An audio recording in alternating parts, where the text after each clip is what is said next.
Assalamualaikum warahmatullahi wabarakatuh. Perkenalkan, nama saya Adelia Alfrisabila, NIM 210861118 dari Prodi Penjas Kesrek, Pendidikan Jasmani Kesehatan dan Rekreasi. Akan menjelaskan tugas tentang pengertian filsafat olahraga, ruang lingkup filsafat olahraga, dan sejarah perkembangan filsafat olahraga. Baiklah, langsung saja kita masuk kepada bab 1 tentang pendahuluan, yaitu latar belakang. Latar belakang filsafat ini pada dasarnya merupakan sebuah pedoman yang berasal dari penyelidikan pemikiran seseorang. Jadi filsafat ini menjadi sarana bagi kita untuk menafsirkan kejadian-kejadian dalam hidup kita, seperti penyelidikan yang mendalam tentang sesuatu kejadian yang kita lalui dalam hidup. Yang nomor 2 dilihat dari rumusan masalah. Rumusan masalahnya yaitu apa itu filsafat olahraga. Yang kedua, bagaimana ruang lingkup filsafat olahraga. Dan ketiga, bagaimana sejarah perkembangan filsafat olahraga. Kita masuk kepada bab 2, yaitu tentang pembahasan. Dilihat dari pengertian filsafat. Istilah filsafat ini berasal dari bahasa Yunani, yaitu philosophia, yang berarti cinta dan sophia. Secara etimologi, filsafat ini berasal dari bahasa Arab yang berarti falsafah. Jadi, secara terminologi, filsafat ini beragam dan bermacam-macam. Para filsuf merumuskan pengertian filsafat sesuai dengan kefilsafaan yang dimiliki para filsuf. Dari kata lain, atau dilihat dari keseluruhan yang telah kita lihat, filsafat ini adalah usaha untuk mendapatkan gambaran keseluruhan. Ini berarti bahwa filsafat berusaha untuk melihat persoalan melalui kombinasi seluruh ilmu dan pengalaman kemanusiaan sebagai suatu perspektif yang konsisten. Jadi seorang filsuf ingin melihat kehidupan tidak hanya dalam kacamata mereka seorang, tapi juga menyukai sebutan filosofi yang memiliki kata sifat filosofis dan filosof untuk mengacu kepada orangnya. Yang kedua, kita masuk ruang lingkup filsafat olahraga. Ruang lingkup filsafat olahraga ini adalah segala sesuatu lapangan pikiran manusia yang amat luas, segala sesuatu yang mungkin ada dan benar-benar terjadi, baik material maupun non-material. Ruang lingkup filsafat ini dibedakan menjadi dua, yaitu objek material filsafat dan objek formal filsafat.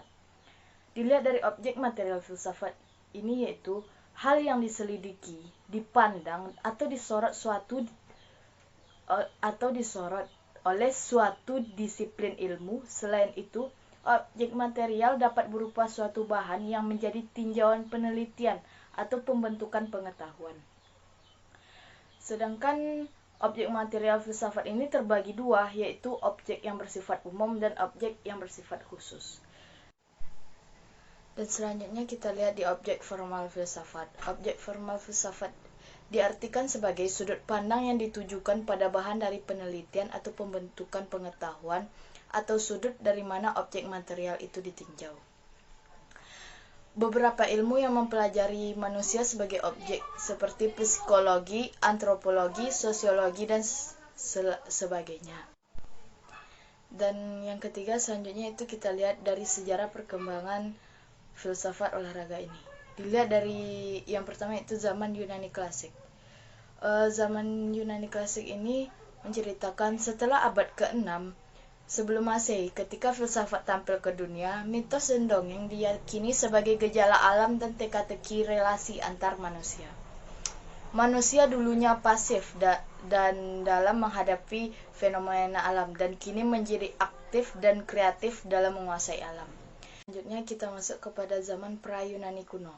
Sebelum filsafat secara formal lahir, sudah karya-karya besar seperti Iliad dan Odysseus, di mana syair dalam karya-karya tersebut selalu digunakan sebagai buku-buku pendidikan untuk rakyat Yunani. Yang ketiga yaitu zaman Yunani kuno. Pada zaman ini, Yunani tidak lagi dikuasai oleh mitos-mitos, melainkan oleh logos atau rasio. Sikap ingin tahu dan menemukan hal yang baru, sikap inilah yang menjadi dasar ilmu pengetahuan modern. Yang keempat yaitu zaman pra-Sokrates.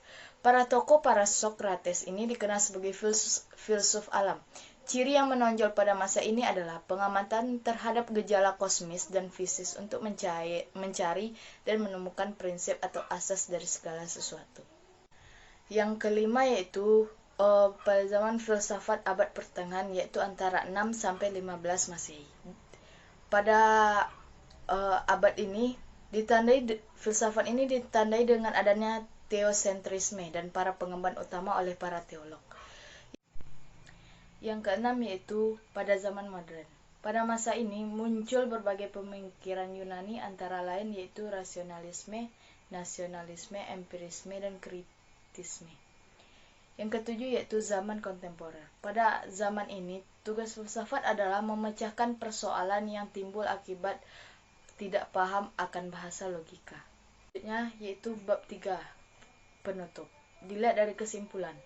Secara keseluruhan, filsafat adalah suatu usaha untuk memahami hakikat, mempersoalkan isu secara kritis, guna memperoleh pengetahuan yang paling hakiki pada suatu bidang tertentu.